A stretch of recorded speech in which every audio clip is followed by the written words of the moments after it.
Eu quero estudar com vocês hoje para examinar o penúltimo livro do Novo Testamento, que é a carta de Judas. Então peço que você abra, por favor, na epístola de Judas, e nós vamos examinar juntos esta preciosa e importante carta. É o penúltimo livro da Bíblia. Então, quem tiver dificuldade é antes de Apocalipse. Carta de Judas.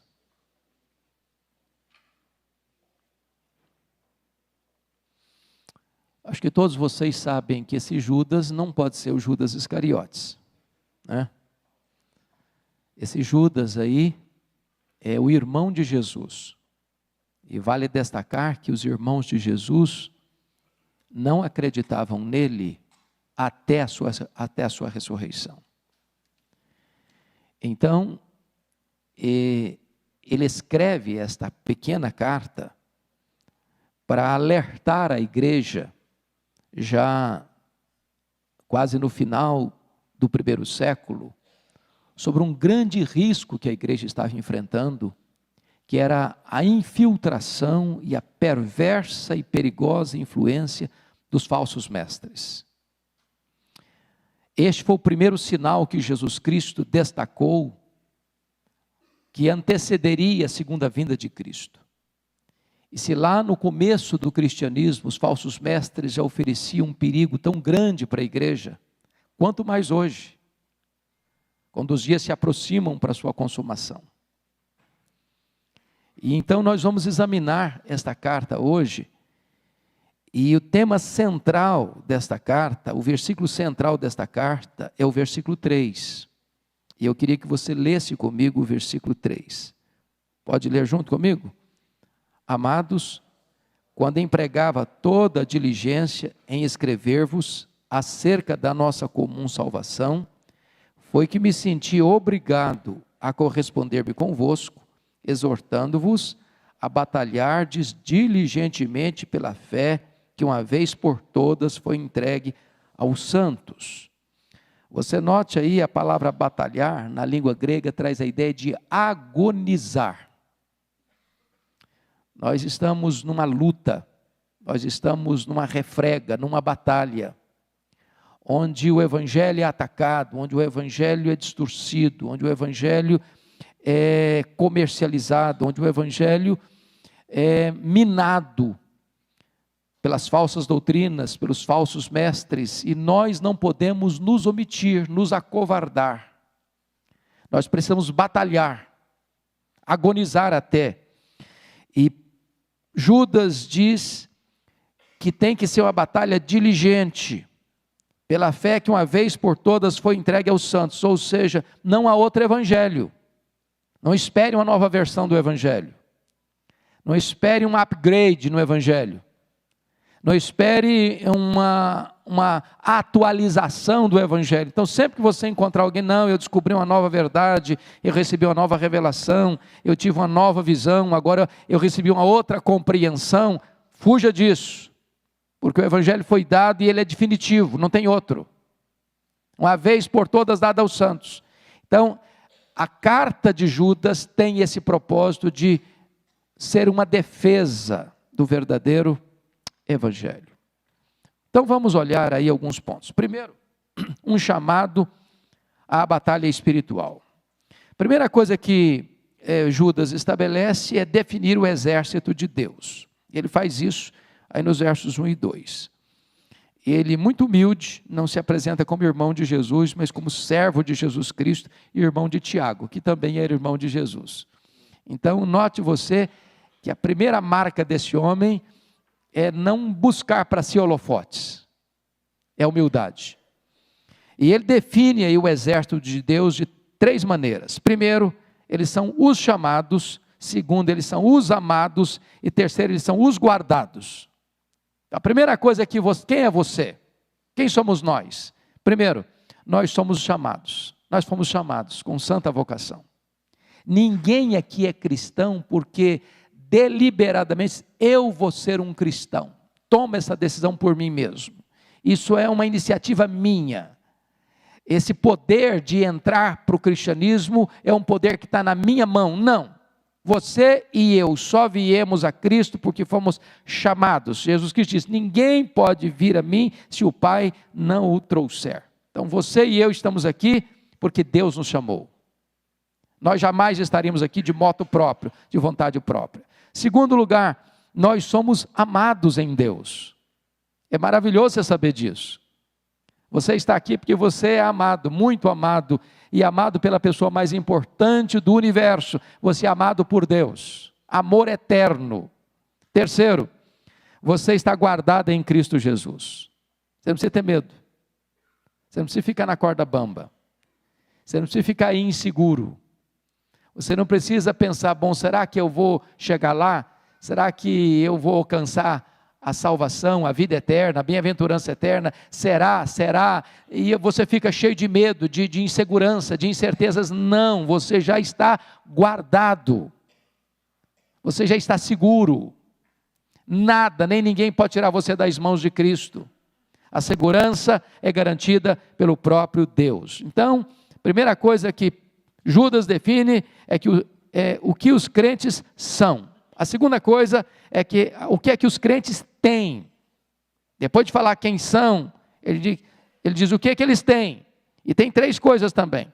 Olha o versículo 2. A misericórdia, a paz e o amor. O que é misericórdia? Misericórdia é o que você merece e Deus não dá para você. Você e eu merecemos juízo e Deus nos oferece graça. Isso é misericórdia. Você tem também paz. O que é paz?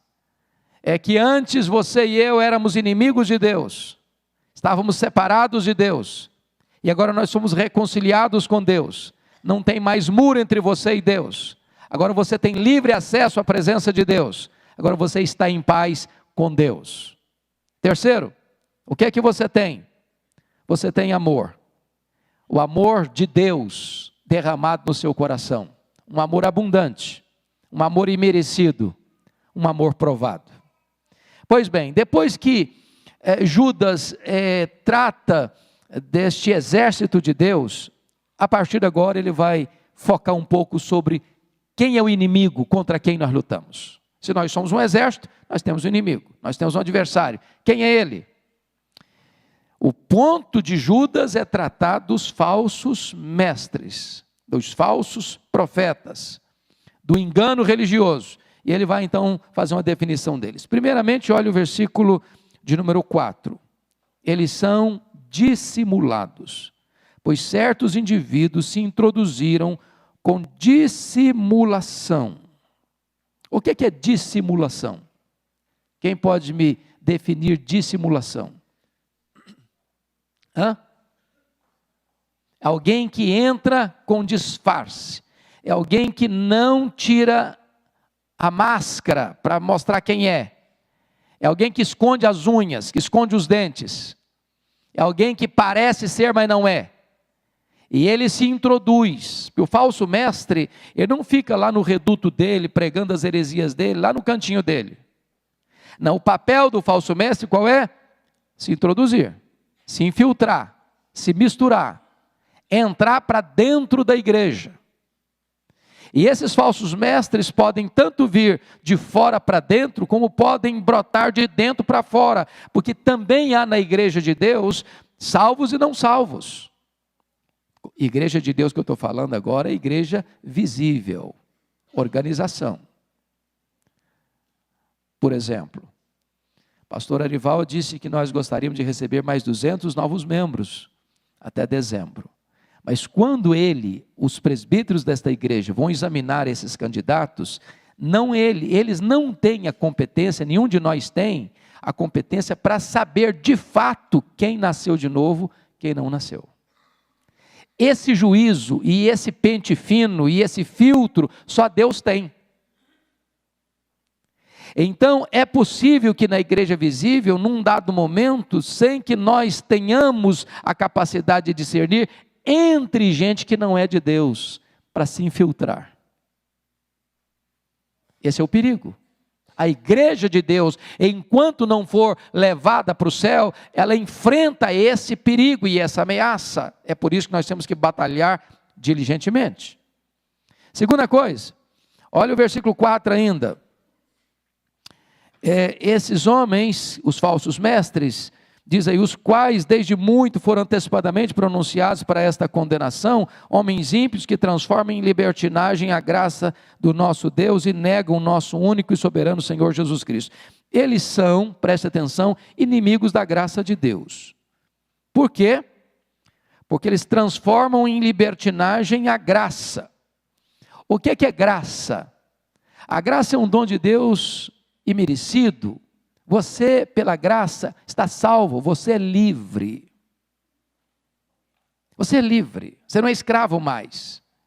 Mas agora eles dão uma liberdade maior do que a realidade é.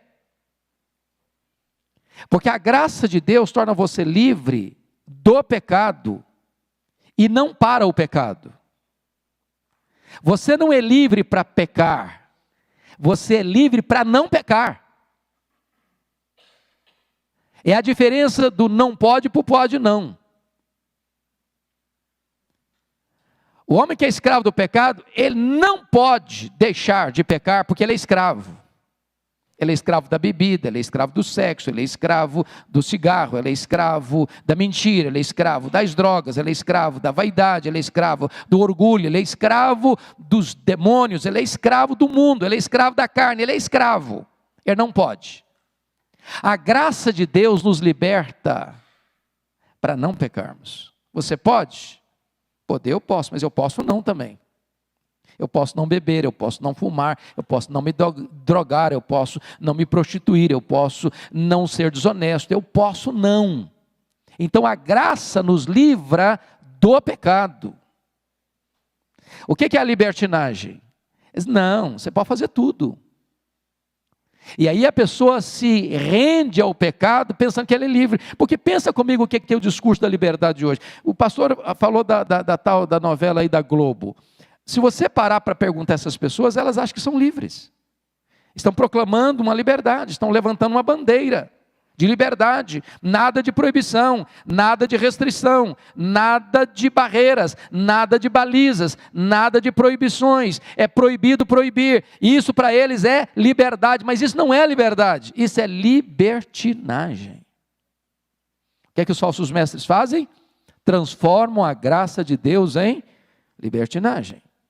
Mas notem mais, eles, mais do que isso, eles negam a supremacia de Cristo. Versículo 4 ainda diz, e negam o nosso único, soberano e Senhor Jesus Cristo. Ou seja, não dá para levantar essa bandeira da libertinagem e ao mesmo tempo dizer, Jesus é o meu Senhor.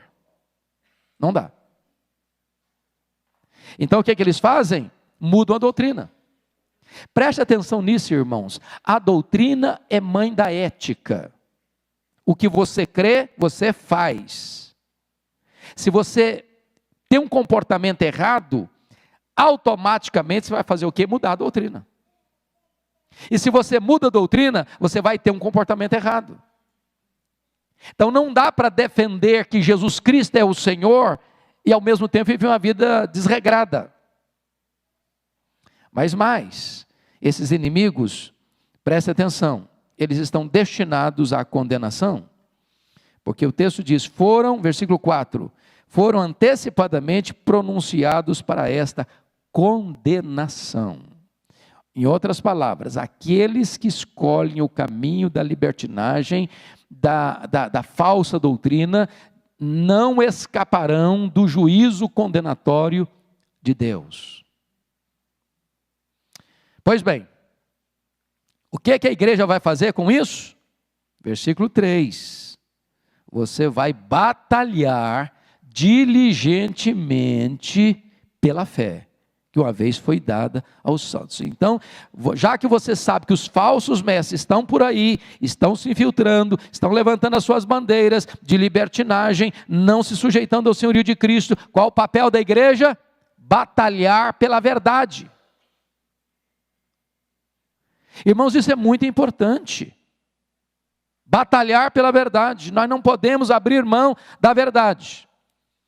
Aí o ponto 3 que eu quero focar com você é a vitória que nós temos, a certeza dessa vitória. E Judas vai agora nos versos 5 a 7 mencionar aqui 3 exemplos do juízo de Deus. Preste atenção nisso. Ele está falando aqui que os falsos mestres vão sofrer condenação, mas aí ele vai exemplificar isso. No verso 5, ele cita o exemplo do povo de Israel. Olha aí. Quero, pois, lembrar-vos, embora já estejais cientes de tudo, uma vez por todas, que o Senhor, tendo libertado um povo, tirando-o da terra do Egito, destruiu depois os que não creram. Então, preste atenção nisso. Não pense que você vai relativizar a verdade de Deus, que você vai deixar de lado a verdade de Deus, ou que você vai mudar a verdade de Deus, ou que você vai transformar a graça de Deus em libertinagem e vai escapar. Porque o próprio povo que Deus tirou do Egito, por não terem obedecido e ouvido a voz de Deus e crido nas promessas de Deus, Deus deixou esse povo perecer no deserto. O que Judas está levantando é o seguinte: Deus leva a sério, Deus não brinca. Segundo exemplo que ele dá, está no versículo 6, os anjos. E há anjos que não guardaram o seu estado original, mas abandonaram o seu próprio domicílio, ele tem guardado sob trevas em algemas eternas para o juízo do grande dia. Ou seja, nem anjos que caíram, Deus vai poupar. O juízo de Deus é certo. Terceiro exemplo, Sodoma e Gomorra. Olha aí, versículo 7, como Sodoma e Gomorra e as cidades circunvizinhas que, havendo se entregado à prostituição como aqueles, seguindo após outra carne, são postas para exemplo do fogo eterno sofrendo punição. Pega uma palhinha na fala do pastor Arival, fazendo propaganda para segunda-feira. Notem vocês que Israel foi julgado por causa de quê?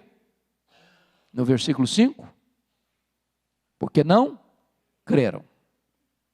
Os anjos que caíram foram julgados por causa de quê? Rebelião. Sodoma e Gomorra foram destruídas por causa de quê? Prostituição. E a prostituição aí, em Sodoma, tem um aspecto particular. Chama-se homossexualismo.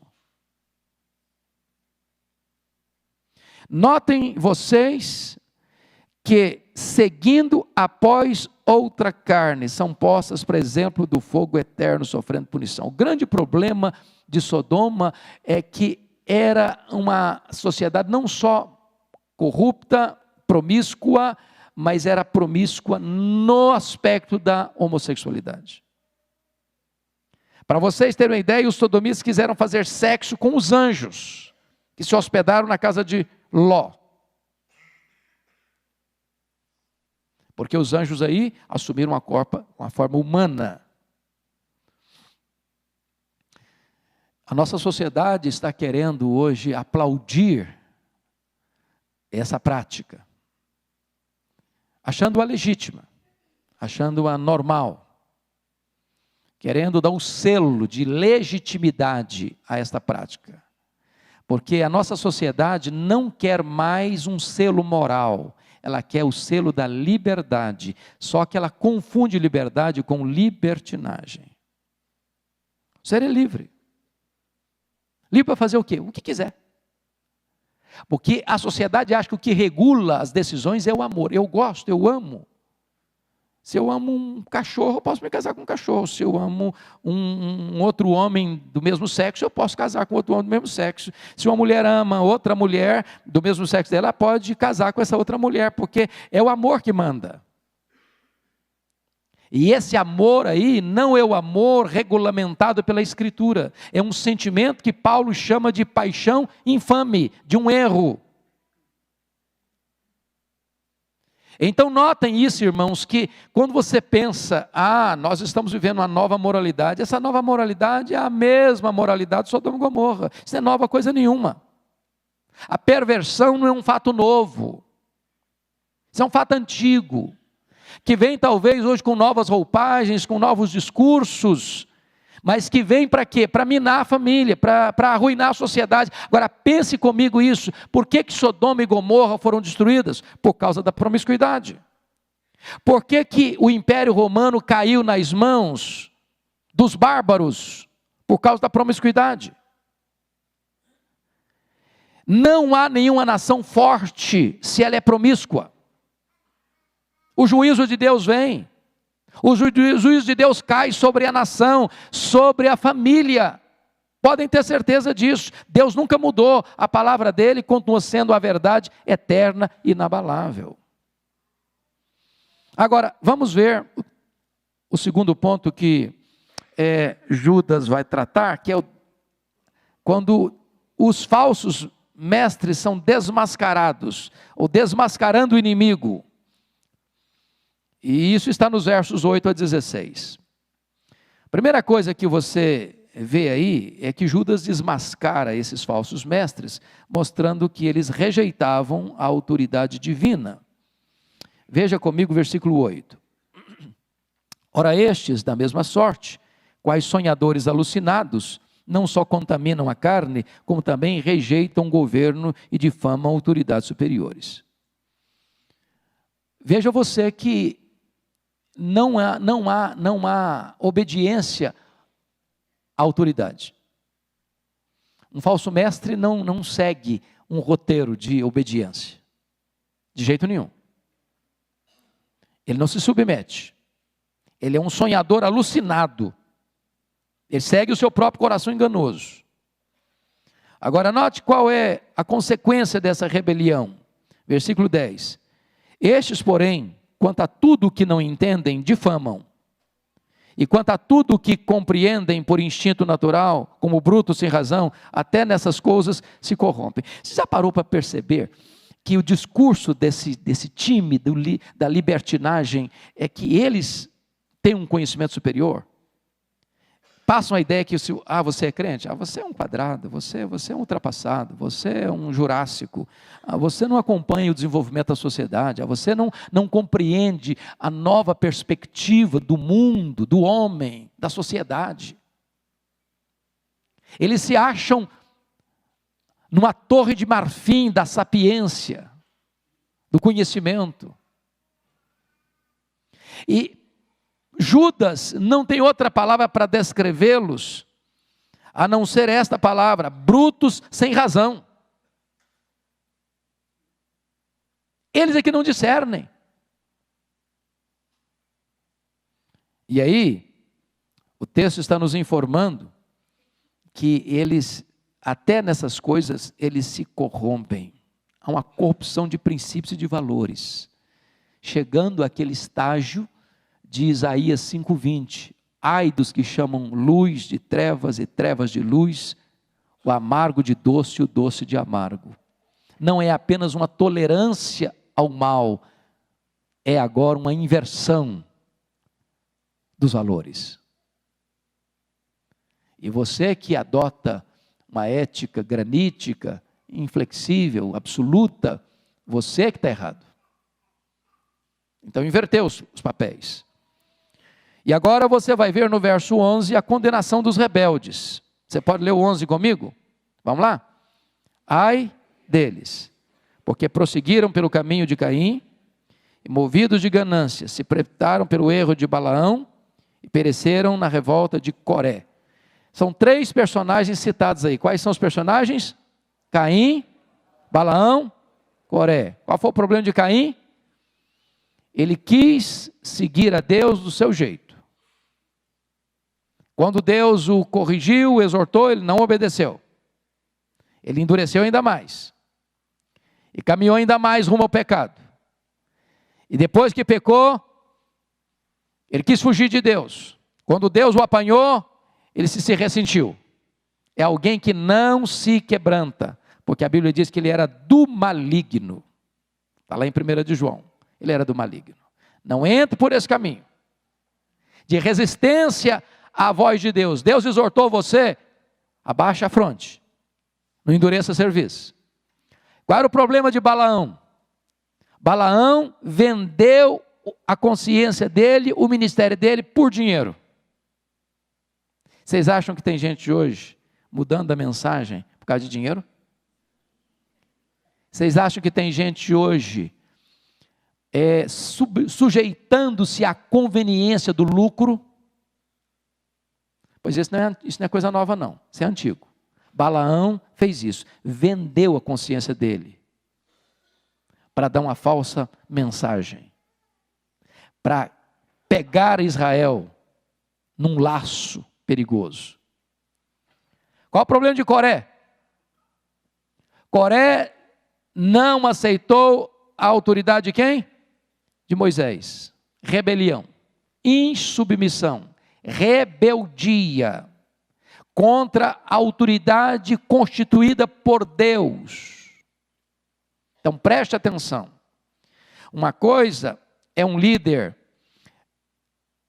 ser alguém como nós, sujeito a erro e passível de ser exortado.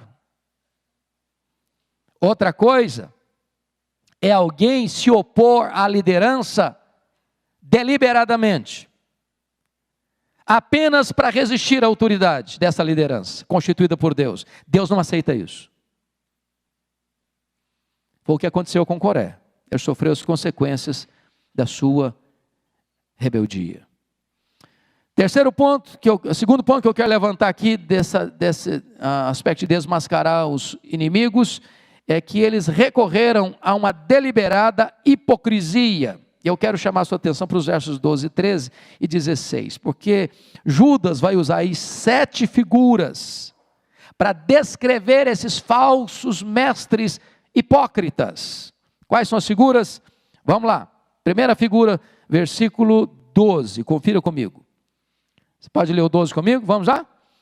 Estes homens são como rochas submersas em vossas festas de fraternidade, banqueteando-se juntos sem qualquer recado, pastores que a si mesmos se apacentam, nuvens sem água impelidas pelos ventos, árvores em plena estação de frutos, destes desprovidas, duplamente mortas, desarraigadas. Então vamos parar um pouquinho aqui. Qual foi a primeira figura?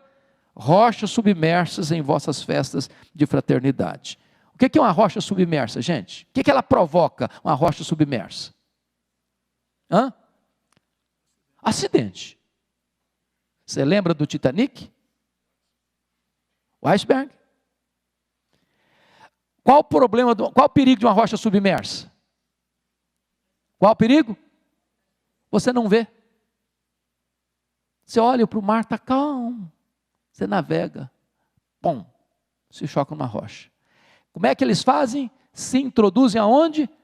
Nas festas, nas reuniões, nos agrupamentos de quem? Dos crentes. E eles entram lá para provocar o quê?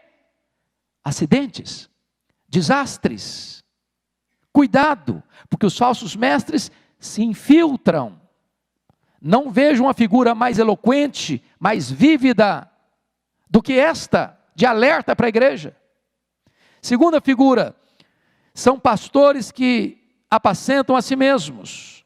Os falsos mestres não estão interessados nas ovelhas, estão interessados na lã das ovelhas, na carne das ovelhas. Eles querem explorar as ovelhas, eles não cuidam das ovelhas, eles usam as ovelhas, eles não apacentam as ovelhas, eles destroem as ovelhas, eles apacentam a si mesmos. Meus irmãos, eu não sei se vocês têm prestado atenção nisso. Eu já vi em alguns lugares coisas que me constrangem. Você chegar num culto público e você perceber que fica claro a intenção de que esse culto ele é medido como bem-sucedido pela quantidade de dinheiro que você conseguiu arrancar do bolso da pessoa.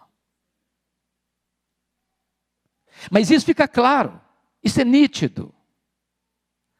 Você percebe que não é uma questão de fidelidade no ensino, dos dízimos, das ofertas, da generosidade, da fidelidade, não. Eu uso de truques, de recursos psicológicos, emocionais, de técnicas de comunicação, para tirar do seu bolso o máximo que você tem, e depois eu não dou conta e não dou presto contas desse dinheiro. Isso não vai para plantar igrejas, para construir templos, para alugar salões, para cultos públicos, para sustentar missionários. Não, isso vai para o bolso do líder. É isso que ele está dizendo. Apacenta a si mesmos. Terceira figura que ele usa, olha aí comigo, versículo 12. Nuvens sem água impelidas pelo vento. O que significa essa figura? Frustração. Pense comigo que ele está escrevendo a partir de uma região árida, muito seca, e quando chega uma nuvem no horizonte, o agricultor disse, vai chover, vou salvar minha lavoura. Tem esperança. Daqui a pouco a nuvem vai embora, e a chuva não cai. O que é o falso mestre? Pode ter certeza disso, todo falso mestre, ele chega com uma mensagem boa. Tempo de guerra, paz, paz, quando não tem paz. Não vai ter problema, fica tranquilo, Deus é com você. Você é filho do rei, você tem a força, você tem o poder, você determina a vitória, e só tem coisa boa para o seu lado, não tem nenhum problema, não tem tempestade no horizonte, só tem coisa boa. Mas tudo o que ele promete, ele não consegue cumprir, porque é nuvem que vai embora e não traz chuva. Então, qual o problema do falso mestre? Decepção, frustração. Não é isso que você está vendo hoje? Todo dia, toda hora, pessoas feridas, pessoas frustradas, pessoas machucadas, pessoas que acharam que tinham encontrado a fonte e perceberam que a fonte estava rachada, caíram nas lábias dos falsos mestres. Outra figura aí, veja comigo por favor no verso 12. Árvores em plena estação dos frutos, destes desprovidos, duplamente mortas, desarraigadas. A ideia aqui, não tem fruto, não tem raiz. Tem nada. Está lá a árvore. Mas essa árvore não está viva, porque ela não tem raiz. Essa árvore não dá fruto, está desprovida de fruto. É diferente do justo. Ele é como árvore plantada junto à corrente das águas, que no devido tempo dá o seu fruto, cuja folhagem não murcha. Tudo quanto ele faz, será bem sucedido. Mas as figuras prosseguem no verso 13, confira comigo aí versículo 13. Ondas bravias do mar que espumam as suas próprias sujidades. Ondas bravias do mar traz sujeira.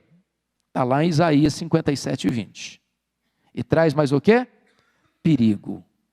Furacão Irma é um exemplo disso. Traz perigo. O que o Judas está dizendo que um falso mestre é como um tufão, é como um furacão. Por onde ele passa, tem desastre. Por onde ele passa, tem sujeira. Por onde ele passa, tem acidentes graves. Mas há uma outra figura ainda no verso 13, está escrito aí, estrelas errantes para as quais tem sido guardada a negridão das trevas para sempre. Estrelas errantes conduz ao abismo, à perdição e à perdição eterna. E se você vai para o verso 16, ele vai dizer que esses falsos mestres tinham outra característica. Você pode ler o 16 comigo? Vamos lá? Os tais são murmuradores, são descontentes, andando segundo as suas paixões. A sua boca vive propalando grandes arrogâncias. São aduladores dos outros, por motivos o quê? Interesseiros. Esse cara nunca está satisfeito com o que tem, quer mais. Ele é adulador. Sabe o que é o adulador? É aquele camarada que cobre você de elogios, rasga seda para você. É aquele cara que te cobre, você é o máximo, você é 10, você é 10,5, você é 1000. Mas ele não está querendo elogiar você, não, ele quer tomar o que você tem. Ele te bota lá em cima para saquear você. Ele está movido por uma outra coisa chamada de interesse. Fome e sede de lucro. Você percebe que Judas está desmascarando os falsos mestres. Agora, vamos dar uma olhadinha, o que vai acontecer com eles, com os falsos mestres. Eles recebem a sua devida penalidade, versículos 14 e 15. Vamos dar uma olhadinha aí nesses dois versos.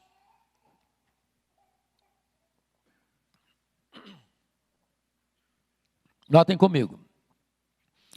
Quanto a estes, foi que também profetizou Enoque, o sétimo depois de Adão, dizendo: eis que veio o Senhor entre suas santas miríades para exercer juízo contra todos e para fazer convictos todos os ímpios acerca de todas as obras ímpias que impiamente praticaram e acerca de todas as palavras insolentes que ímpios pecadores proferiram contra ele. Ô, gente, quem profetizou a ruína dos falsos mestres? Olha aí que coisa impressionante. O sétimo homem depois de Adão. O sétimo homem depois de Adão já previa os falsos mestres e já sentenciava a condenação deles. Então a condenação dos falsos mestres já está lavrada e lavrada desde os primórdios da história da humanidade. Por palavra profética vinda de Deus a Enoque. Qual a nossa posição diante disso? Mantendo-se firme na guerra, sem vacilar. É a proposta agora dos versos 17 a 25. Primeira coisa que nós temos que fazer nisso é relembrar a palavra de Deus. Então, olha comigo o verso 17. Quem deu essa palavra? Você leu o verso 17 comigo? Vós, porém, amados, lembrai-vos das palavras anteriormente proferidas pelos apóstolos de nosso Senhor Jesus Cristo. Preste atenção na adversativa aí. Porém, vós, porém, ele está contrastando os falsos mestres com os verdadeiros crentes. Vós, porém, amados, lembrai-vos de quê? Das palavras anteriormente proferidas pelos apóstolos. Então, veja bem, gente, como é que você enfrenta o perigo das falsas doutrinas dos falsos mestres? Volte-se para as Escrituras. Volte-se para a palavra de Deus. Não queira dar atenção e guarida às novas revelações. Ah, fulano de tal recebeu uma revelação maravilhosa. Vou lá saber o que é isso. Para com isso. Para com isso. Você tem que voltar para a Escritura, voltar para o que já foi dito anteriormente pelos santos apóstolos. Volte para a doutrina dos apóstolos. Nós estamos aí comemorando 500 anos da reforma. Igreja reformada, sempre reformando. O que significa isso? Vamos sempre voltar à origem. Vamos sempre voltar ao Novo Testamento, vamos sempre voltar à Escritura. O que nós estamos crendo está isso de acordo com a Escritura? O que nós estamos fazendo tem amparo nas Escrituras? É isso que nós temos que fazer se nós queremos enfrentar vitoriosamente os falsos mestres. Segundo, relembra o que eles disseram, versículo 18, vamos ler juntos.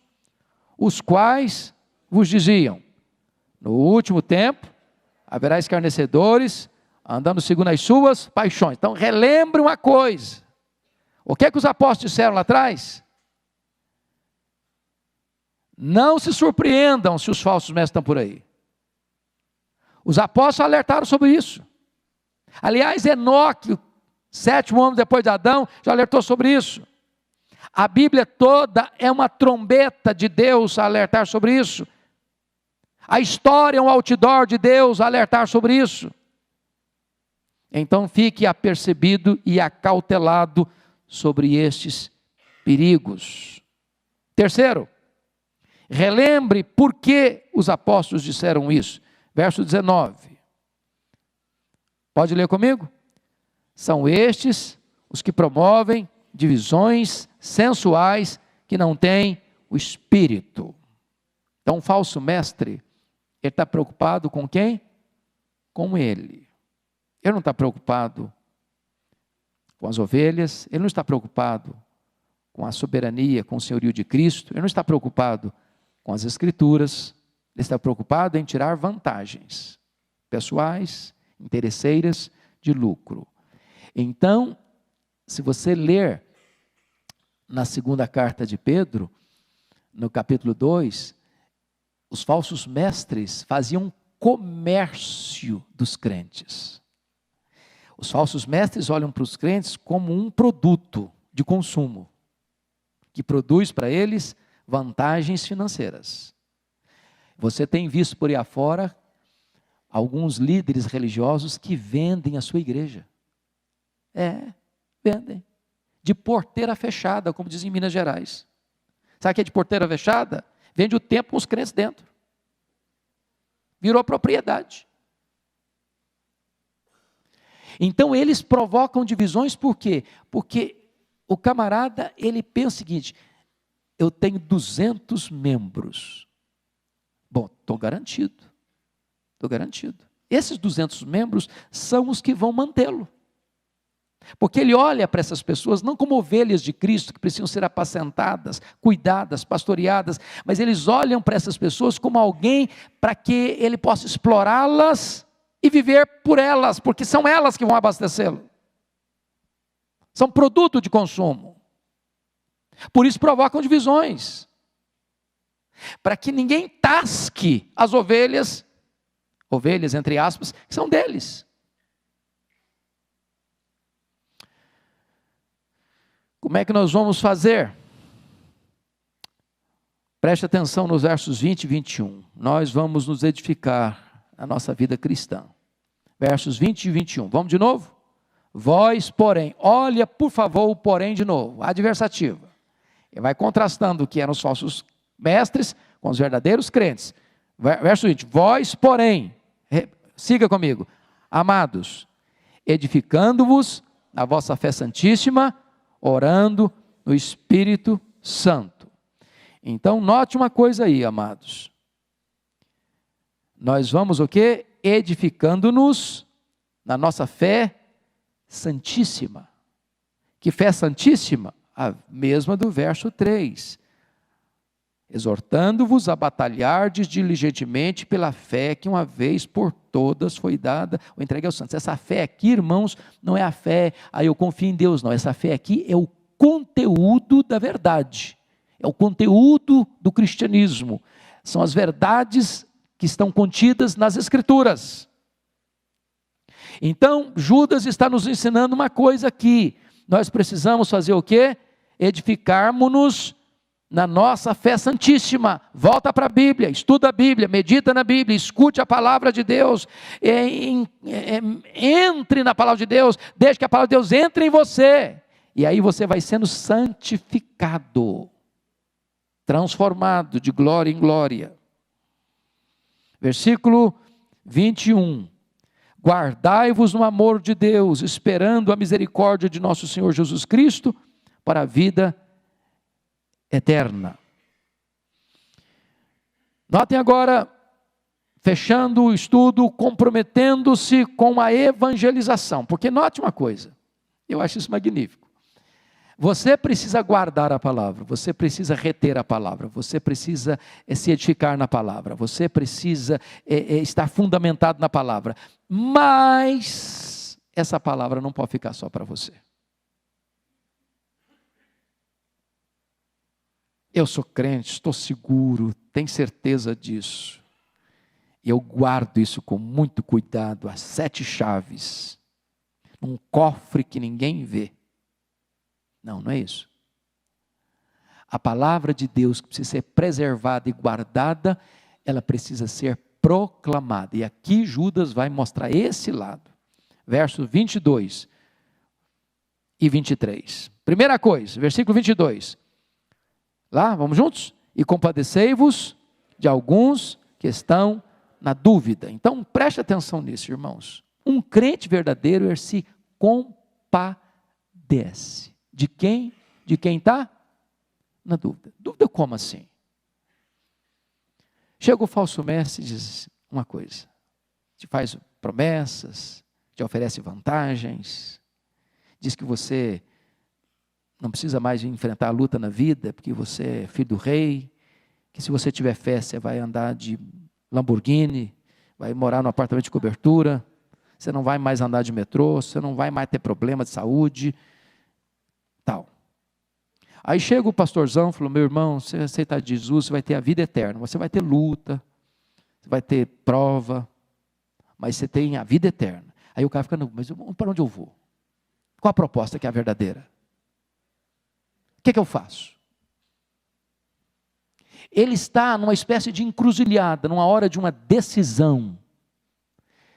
Qual o seu papel como crente? Se compadecer dessa pessoa e é tirá-lo dessa encruzilhada da dúvida e levá-lo para a verdade.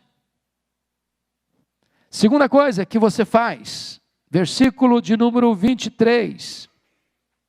Salvai-os, arrebatando-os do fogo. Salva os que estão no fogo. Olha que coisa interessante, que figura dramática. Judas considera a evangelização como resgate de um incêndio. Pense comigo se você teria essa postura. Você está andando na sua rua, de repente a casa do seu vizinho começa a arder em chamas. E lá de dentro ele grita, socorro! E você passa tranquilo, porque você está indo no supermercado comprar uma garrafa d'água. Você volta para casa, toma gostosamente sua água gelada. Você faz isso? Quem faz isso? Ninguém. Ninguém. Só uma pessoa muito calcificada, dura, faria um negócio desse. Só que Judas está dizendo que as pessoas aí estão no fogo. Há um incêndio. E eu vou lhe dizer que é um incêndio mais devastador do que apenas as chamas que consomem uma casa e queimam um corpo. As pessoas estão no incêndio de um fogo eterno, que nunca vai se apagar. E você tem um extintor capaz de apagar esse incêndio. Você tem uma missão de resgate eficaz, capaz de tirar essa pessoa do fogo. Por isso, irmãos, evangelização é um ato de misericórdia e é um ato de urgência. Não dá para esperar. Não dá para esperar. Terceiro, olha ainda o verso de número 23. Salvai-os arrebatando-os do fogo, quanto a outros, sede também compassivos em temor, detestando até a roupa contaminada pela carne. Aqui é o cuidado para você não se queimar ao tirar as pessoas do fogo. Preste atenção no alerta que a Bíblia está fazendo. Você deve ir lá no antro do pecado para tirar uma pessoa? Deve.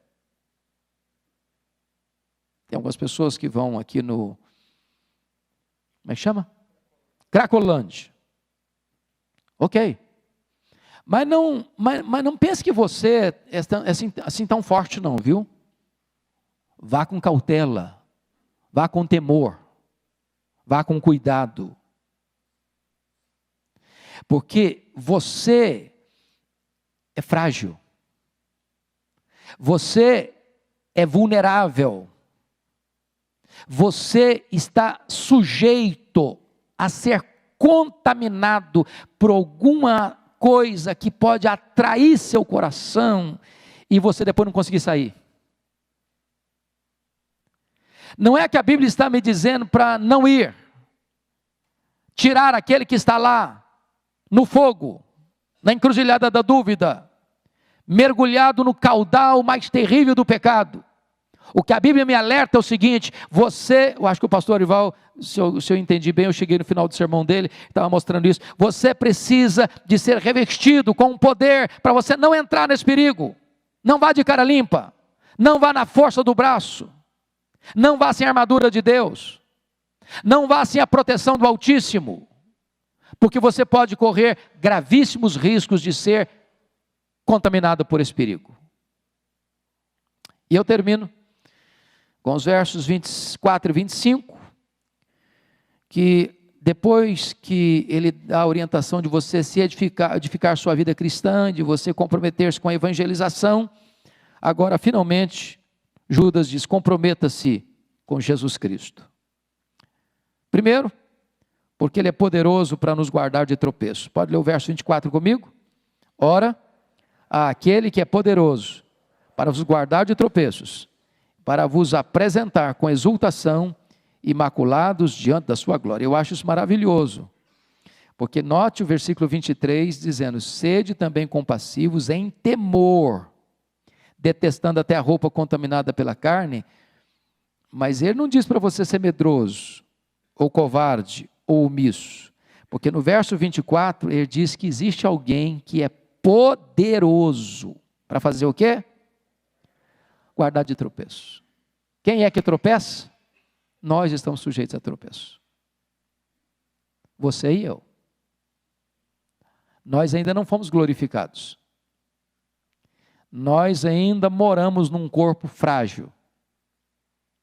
O pecado ainda está em nós. Vamos recordar aquela famosa frase, aquela trilogia. Na justificação, você foi salvo da condenação do pecado. Na santificação, você está sendo salvo do poder do pecado. Só na glorificação, você será salvo da presença do pecado. Enquanto não formos glorificados, nós estamos sujeitos a tropeços. Eu não posso caminhar confiado em mim mesmo, dizendo, eu sou forte o suficiente para não tropeçar. Eu não sou forte.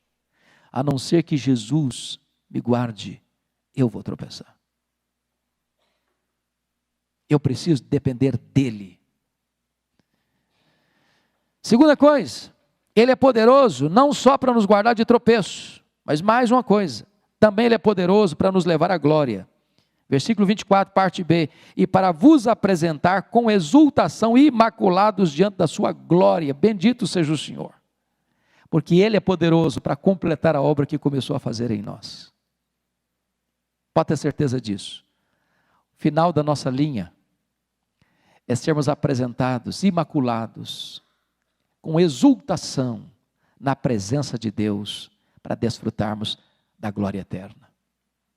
Finalmente, o texto termina, não agora descrevendo o perigo e a corrupção dos falsos mestres, mas mostrando a dignidade daquele que deve ser exaltado para sempre.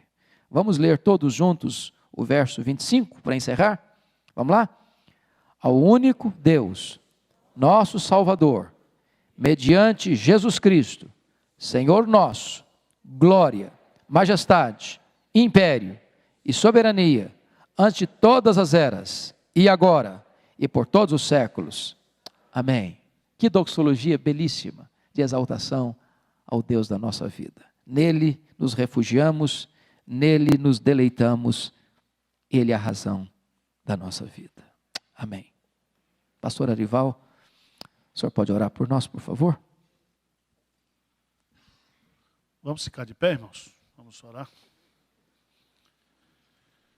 Senhor Deus, nós te adoramos porque tu és poderoso para nos guardar de tropeços doutrinários, para nos guardar de tropeços morais, para nos guardar, ó Deus, de tropeços de qualquer natureza. Só o Senhor é poderoso.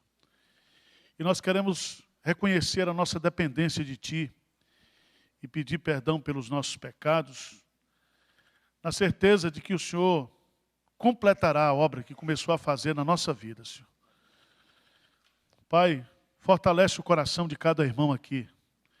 Fortalece, ó Deus, para que nós possamos batalhar diligentemente por essa fé que nos foi entregue definitivamente pelo Senhor Jesus Cristo. Mas que a gente possa batalhar com amor, Senhor. Entendendo que há pessoas que estão perdidas, em dúvidas, equivocadas pelo falso ensino. E que haja no nosso coração compaixão por aqueles que estão perdidos também, Senhor. Pai, tira de nós toda a soberba espiritual, toda a jactância, tudo aquilo que nos faz sentir melhores do que os outros, Pai, mas que nós possamos ter consciência da nossa fraqueza e da nossa dependência do Senhor e da sua graça. Fortalece o teu povo, anima o teu povo. Que esse dia tão bonito, Senhor, esse domingo tão ensolarado, possa ser um dia alegre, festivo, espiritual na tua presença. Nós te pedimos humildemente, agradecidos em nome de Jesus. Amém.